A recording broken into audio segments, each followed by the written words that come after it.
എന്റെ അമ്മ ഗർഭിണിയായി ഞാൻ എന്ത് ചെയ്തിട്ടാണ്? അതെ അപ്പനല്ലേ ഇതൊക്കെ ചെയ്തത്? ഡോക്ടർ പറഞ്ഞു ഓർമ്മയുണ്ടല്ല, നല്ല വ്യായാമം വേണം. ആ കാര്യം ഞാൻ ഏറ്റച്ച. അടിക്കടിക്ക് കുറച്ചും കൂടി നീയുള്ള ജോലി തന്നൂടെ മോളെ? ഏയ് നന്നായിട്ട് കുഞ്ഞി അടിച്ചാലേ സുഖപ്രസവം ആവുള്ളമ്മേ. മതിയമ്മേ. ഇവിടെ അടിച്ചിട്ട് വേണം നമുക്ക് റോഡ് അടിക്കാൻ, എന്നാലേ സുഖപ്രസവം ആവുള്ളൂ മോളെ. ഇതൊക്കെ തന്നെ. ഇന്നാ ഇതും കൂടി കഴുകിക്കോ. ഇതൊക്കെ വാഷിംഗ് മെഷീനിൽ ഇട്ടാ പോരെ മോനെ? അച്ഛൻ പറയതേ കൊച്ചു ഓർണോണ്ടിന് പോലെ ഇരിക്കണം. അപ്പൊ കല്ലിൽ തന്നെ കഴുകണം. ഓ വേറൊരു സ്വർണം, എനിക്ക് ഇച്ചിരി ഐസ്ക്രീം കഴിക്കാൻ കൊതിയാവുന്നു. സ്വർണം ഗർഭിണികൾ ഐസ്ക്രീം കഴിച്ചാലേ കൊച്ചുകൾക്ക് ഷുഗർ ഉണ്ടാവും. അമ്മ പോയ പാക്ക ജ്യൂസ് കുടിക്കേ. ഇത് ഞാൻ ജ്യൂസ് അടിച്ച് കുടിച്ചാ പോരെ അമ്മേ? കടിച്ചു തിന്നാലേ പൊൾഗുണം കൊച്ചിനിട്ടുള്ളൂ. വേഗം കഴിക്ക്.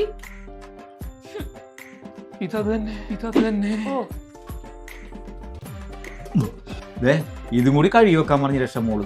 ഇതൊന്നും നമ്മുടേതല്ല. ഇത് അപ്പുറത്തെ വീട്ടിൽ നിന്ന് അറേഞ്ച് ചെയ്താണ് രക്ഷമോള്. നമ്മുടെ മോൻ ശക്തിമോൻ കൂടെ പറക്കണ്ടേ. ഓ കുറച്ചേരം ഒന്ന് കെട്ടക്കട്ടെ. ഒന്നും കിടക്കലേ ഗർഭിണികളെ ഉച്ചത്തേക്ക് ഉറങ്ങിയാലേ കൊച്ചുകൾ രാത്രി ഉറങ്ങില്ല. എനിക്ക് കെട്ടക്കാനും സമ്മതിക്കൂലോ ഒന്ന് മനുഷ്യനെ ഒന്നും.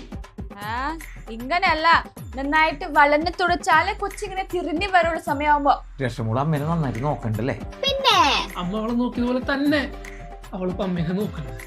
എന്റെ കൊച്ചിന്റെ ഭാഗ്യം.